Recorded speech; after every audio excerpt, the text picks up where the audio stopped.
ரசிகன்னா அவன் வந்து ஒரு சிறந்த நடிகன் அப்படிங்கிறது நேஷ்னல் அவார்டெலாம் வாங்கியாச்சு. நிறையா ப்ரூவ் பண்ணிட்டான்.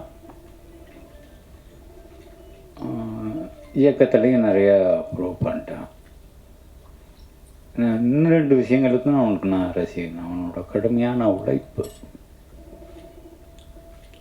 ஒரு ஒரு நாளைக்கு ஒரு அரை மணி நேரத்தை கூட வேஸ்ட் பண்ண மாட்டான்.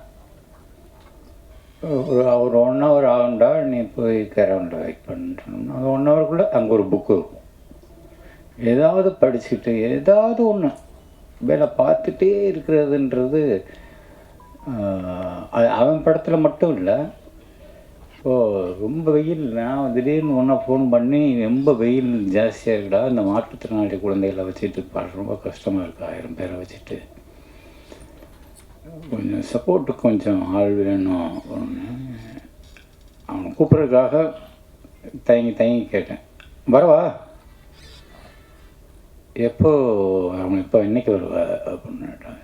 இப்போ கிளம்புறேன், என்ன வீட்டில் தான் இருக்கேன், நான் 10 நிமிஷத்தில் கிளம்புனேன்னா 5 மணி நேரத்தில் வந்துடுவேன். அது மாதிரி மற்ற ஆளுகளுக்கு உதவுறதுலையும் அவனுக்கு இருக்கிற அந்த மனசு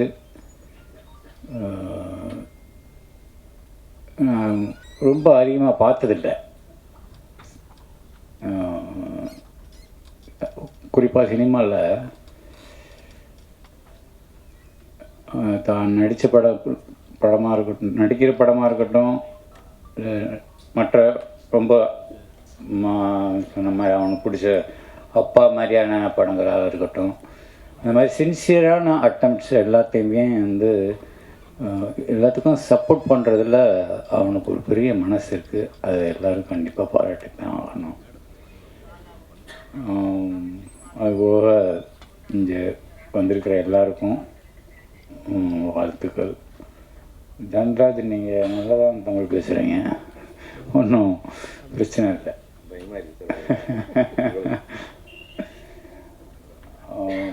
தயாரிப்பாளருக்கும் பிருத்திவிக்கும் என்னுடைய மனமார்ந்த வாழ்த்துக்கள். கனி, இந்த குணம் மட்டும் அவங்ககிட்ட இருந்ததுன்னா உன்னால் இன்னும் ஒரு 1000 பேர் பிழைப்பாங்க. அதை மட்டும் விட்டு கொடுத்துடாது. அதுதான் உன்னோட பவரை. வாழ்த்துக்கள் அனைவருக்கும் வாழ்த்துக்கள். தயவு செஞ்சு எல்லாரும் பேர் சொல்கிறேன்னு மன்னிச்சுக்கோங்க. நான் பேர் moksha. Today I really feel blessed to be here standing on the soil of Tamil Nadu. This is my debut movie, Tamil movie, and nothing could be better than this project, Samudragani sir project to enter into Tamil industry. I would like to thank the makers. Thank you so much, producer Prithvi Garu, Dhanraj Garu, Samudra sir. Thank you so much for accepting me here, and thanks to all the respected dignitaries for coming and showering your love and blessing. Please, all my media, Tamil media friends, thanks for the love and support. Do support our film and our Tamil audience. I love you all. I would love to do more and more Tamil movies. Thanks to the soil of Tamil. Thank you so much. அப்பா பற்றி பேசினா மட்டும் of ஆகிடுறது. எப்போவுமே பரபரப்பாக சுற்றிட்டு இருப்போம். யார் வந்து கேட்டாலும் இது இல்லை அது இல்லைன்னு சொல்லிட்டு இருப்போம். அப்பா கதை என்ன அப்படின்னா, அப்பா கதையா சரிங்க ஒரு வாட்டி கேட்டுருவோமே அப்படின்னு சொல்லி கேட்டு உடனடியாக அதுக்குள்ளே போயிடுறது. ஏன்னா ஒவ்வொரு தகப்பனும் ஒரு சகாப்தம். ஏன்னா 4 கதை தான் நடிச்சிருக்கீங்க, 5 கதை தான் நடிச்சேன். நான் அப்பாவை 10 படம் பண்ணிட்டேன். 10ம் வேறு. இந்த அப்பாவும் வேறு. இந்த மாதிரி ஒரு அப்பா படம் பண்ணுறேன்டா அப்படின்னு சொல்லி பாண்டிகிட்ட சொல்கிறேன். நான் சொல்கிறேன், நம்ம அப்பா கதை எழுதி தந்துடுறேன், எடுத்துறியா அப்படின்னா.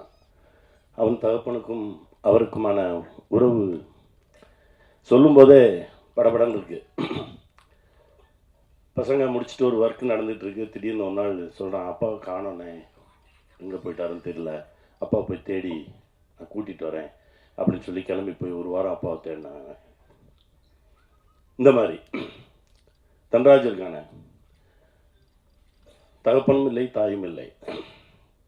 ஒரு பெரிய வலி. என் தகப்பன் என்னோடு இருந்திருந்தால் நான் நல்லா செஞ்சுருப்பேன். எனக்கு 5 வயசு இருக்கும்போது அப்பா இறந்துட்டார். அப்புறம் அம்மா போகிறான்னா, அம்மாவும் இருந்துச்சு. நானாக கர்ணம் போட்டு கையை ஊண்டி தான் எந்திரிச்சு வந்து நிற்கிறேன் அப்படின்னு சொல்கிறேன். தம்பி சூரிய எடுத்துங்க, அற்புதமான தகப்பன். அந்த தகப்பன் இப்படி ஒவ்வொரு தகப்பனும் ஒரு சகாப்தம். அதனால் மட்டும்தான் அந்த அப்பா அப்படின்னாலே என்னமோ ஒன்று நடக்கும், ஒரு வேதியியல் மாற்றம் நடக்கும். சரி வாங்க உடனே ஆரம்பிச்சிடலாம், எடுத்துடலாம் அப்படின்னு சொல்லி ஓடி ஓடி எடுக்கிறது. ரொம்ப சந்தோஷமாக இருந்தது தன்ராஜோடு பயணப்பட்டது. இவன் என்ன எடுக்க போகிறான் அதெல்லாம் தெரியவே தெரியாது எனக்கு.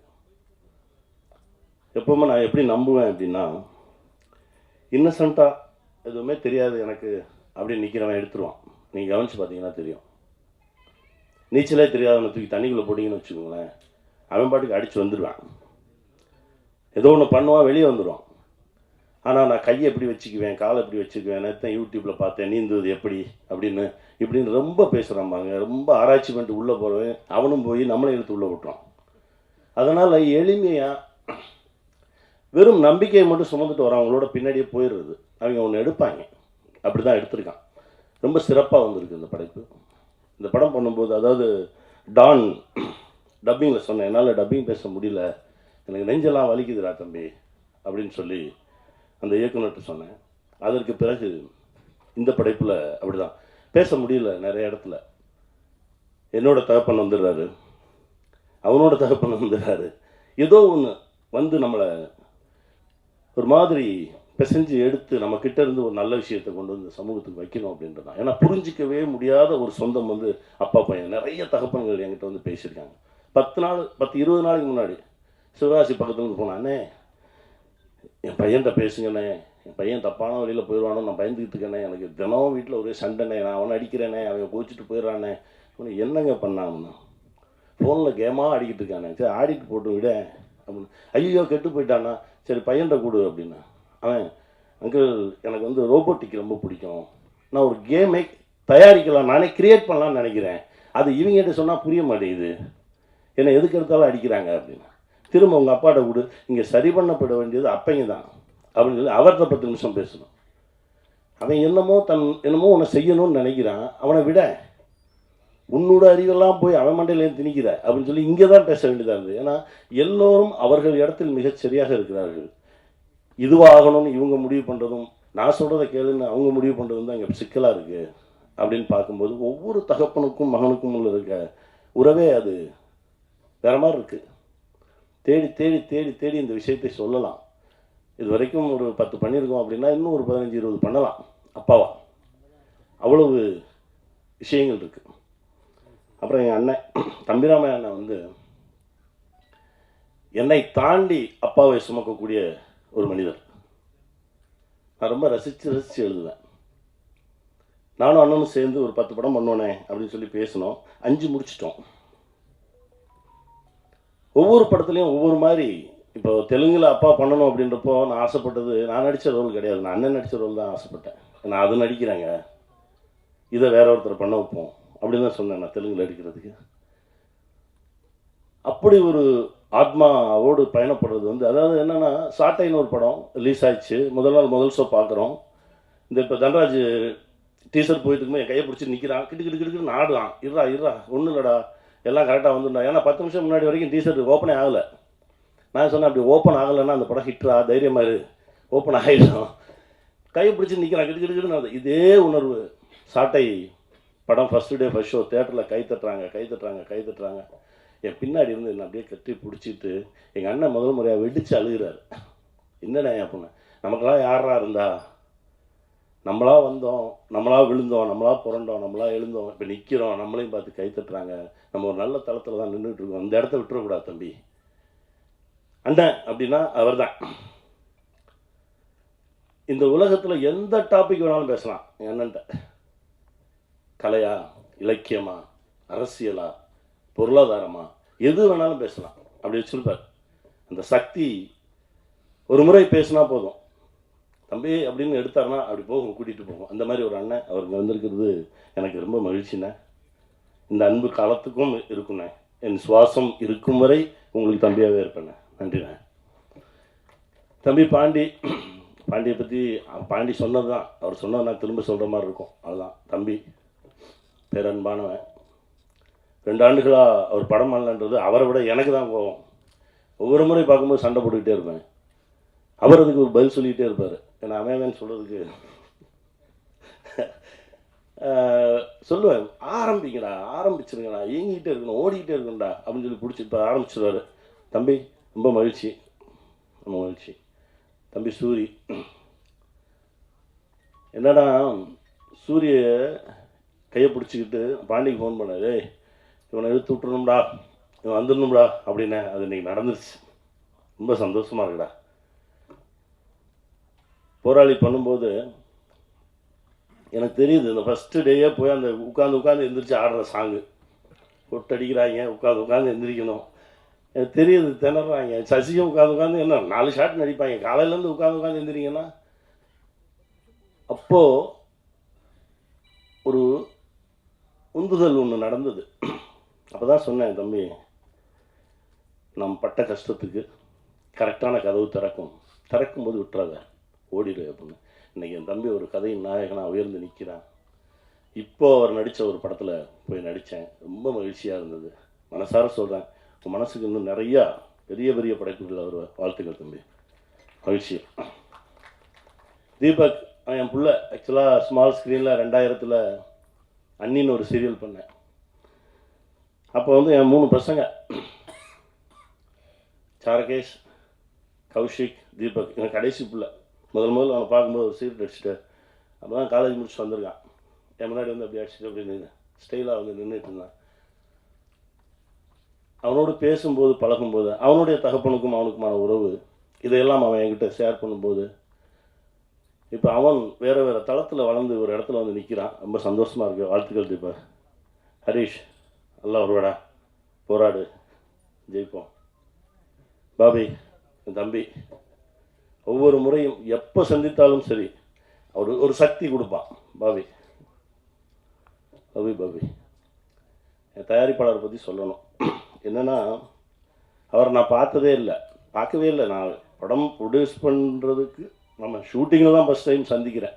என்னை பார்க்காமலே என் மீது ஒரு பேரன்பு கொண்ட ஒரு தம்பி. இந்த மொமெண்ட் வரைக்கும் அண்ணன் சொன்னால் சரி அப்படின்னு சொல்லி ஏங்கிட்டு இருக்கான்.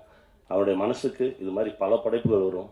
ஆனால் இந்த படத்தை தமிழில் நாடோடிகளில் ரிலீஸ் பண்ணோன்னே அப்படின்னு சொல்லி என்கிட்ட கேட்காமலே வெளியில் வந்து பார்த்தா நாடோடிகள் வேறு போட்டிருக்காங்க. என்னடா இது நடக்குது அப்படின்னா, இல்லைண்ணே இது உங்கள் படம்ண்ணே, நீங்கள் வச்சுக்கோங்கண்ணே, நீங்கள் தமிழில் நாடோடிகளில் ரிலீஸ் பண்ணுங்கண்ணே அப்படின்னு சொன்ன தம்பி. எந்த விதமான கணக்கு வழக்குகளெல்லாம் கிடையாது. இது அதரையும் தாண்டி ஒரு மாபெரும் உறவோடு வந்திருக்கான்.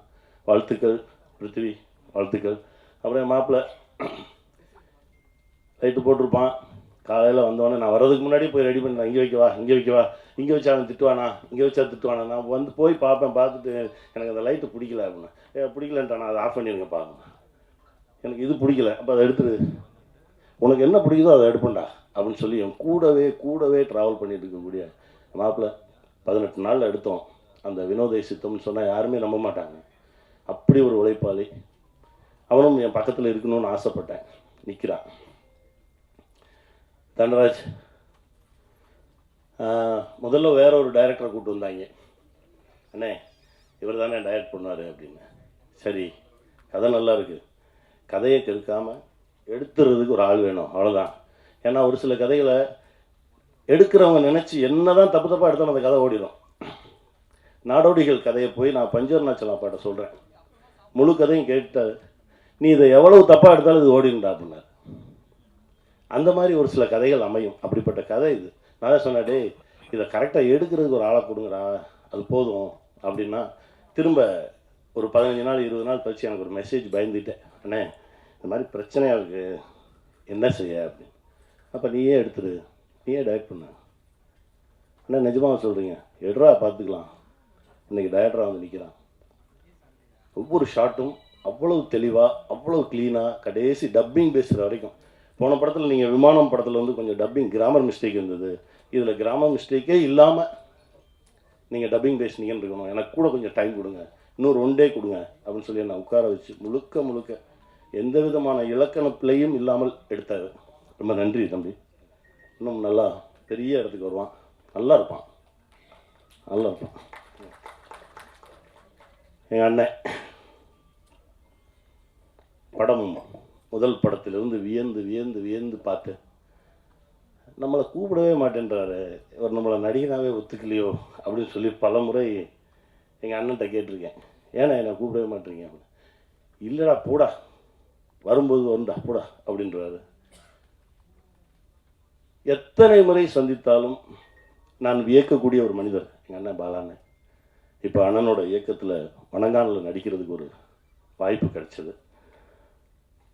அது ஒரு அழகான ஒரு பயணமாக இருந்தது. ரொம்ப சந்தோஷம் எனக்கு அதில்.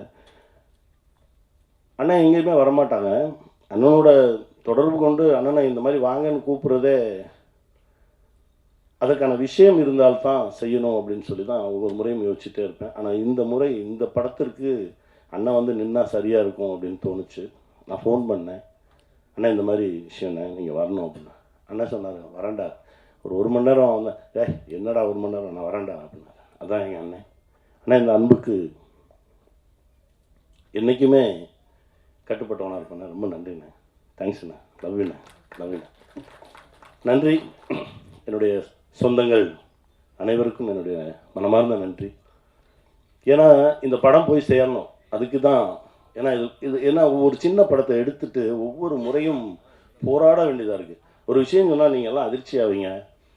அப்பான்னு ஒரு படம் இப்போ வரைக்கும் எனக்கு அது என்ன பண்ணிச்சுன்ற கணக்கே தெரியாது. கணக்கே வரல, கொடுக்கல. இப்படி தான் இருக்குது. ஏங்க அது என்னங்க பண்ணிச்சு, பண்ணிச்சுங்க, இப்படி தான் இருக்குது. ஸோ ஒரு சின்ன படத்தை கொண்டு போய் சேர்த்து அது என்ன செய்யுது, அது ஜனங்கிட்ட எப்படி ரீச் ஆகுது, ஒன்று வெற்றின்னு சொல்லுங்கள், இல்லை தோல்வின்னு சொல்லுங்கள், வந்துச்சுன்னு சொல்லுங்கள், வரலன்னு சொல்லுங்கள், இது எதுவும் எல்லாமே ஒரு மாதிரி இருக்குது. இதற்கு நடுவில் இப்படி ஒரு படத்தை வேறு தூக்கிட்டு வரோமே அப்படின்ற ஒரு பதட்டம் எனக்கு இருந்துக்கிட்டே இருந்துச்சு. ஏன்னா அப்பாவில் எனக்கு நடந்த விஷயங்களும் இந்த நாடோடிகளில் நடந்த விஷயங்கள் தான். நான் அதுக்கப்புறம் படமே பண்ணணும்னு தோணலை, படம் எடுக்கணும் அப்படின்ற ஒரு, ஏன்னா நான் ரொம்ப பேரன்பாக படம் எடுக்கணும்னு ஆசைப்படுவேன். இந்த அண்ணனும் நானும் பண்ணுறதுக்கு 4 கதை ரெடியாக எழுதி வச்சுட்டேன். அண்ணன் பார்க்கும்போது தான் கேட்பாரு, எப்படா தம்பி எப்போ போவோம் அப்படின்னு. இன்றைக்கி தான் சொன்னேன், அண்ணே தம்பி கல்யாணம் முடிஞ்சவொடனே ஆரம்பிச்சிடுவோம்ண்ணே, அது என்ன வேணாலும் நடக்கட்டும்ண்ணே, இப்போ தெலுங்குல ஒரு ஏரியா இருக்குண்ணே, நம்ம ஏதோ ஒன்று பண்ணி உருட்டிடலாம், எடுத்துடலாண்ணே அப்படின்னு இப்போ தான் சொன்னேன் நான். ஏன்னா என்ன நடக்குது, அதாவது எடுத்துடுறோம், பேரன்போடு எடுத்துடுறோம், அதை கொண்டு போய் வைக்கும்போது அந்த சந்தோஷமே இருக்க மாட்டேங்குது, அதற்கு ஒரு வழியும் தெரிய மாட்டேங்குது. இந்த படத்தையும் இந்த நிலைமையில தான் எடுத்துகிட்டு வரோம். எங்கேயோ ஒரு இடத்துல ஒரு வெளிச்சம் தெரியும் அப்படின்னு நம்புகிறோம். நான் நம்பக்கூடிய இந்த பிரபஞ்சமும் இறையும் எங்களுக்கு ஒரு நல்ல வழியை காட்டட்டும். மகிழ்ச்சி. நன்றி.